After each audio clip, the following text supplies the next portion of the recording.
खेतों में पहुंचे अधिकारी, फसल खराबे का किया सर्वे। हनुमानगढ़ जिले के टिब्बी क्षेत्र के खिनानिया गांव की रोही में ओलावृष्टि व बारिश से हुई फसल खराबे का सर्वे करने के लिए आज अधिकारी खेतों में पहुंचे और फसल खराबे से हुए नुकसान का जायजा लिया और रिपोर्ट तैयार की। आपको बता दें कि कल और पिछले दिनों खिनानिया गांव की रोही में जमकर बारिश एवं ओलावृष्टि हुई, जिससे फसलों को काफ़ी नुकसान हुआ है।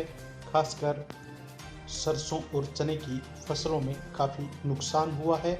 आप देख सकती हैं कि ओलावृष्टि व बारिश से खिनानिया क्षेत्र में हुए खराबे का जायजा लेने के लिए आज अधिकारी पहुंचे। इस दौरान कृषि विभाग के अधिकारी भी मौजूद रहे तथा फसलों के हुए नुकसान का सर्वे किया और रिपोर्ट तैयार की। इस दौरान पहुंचे अधिकारियों ने किसानों से वार्ता की और फसलों को हुए नुकसान का सर्वे कर रिपोर्ट भी तैयार की।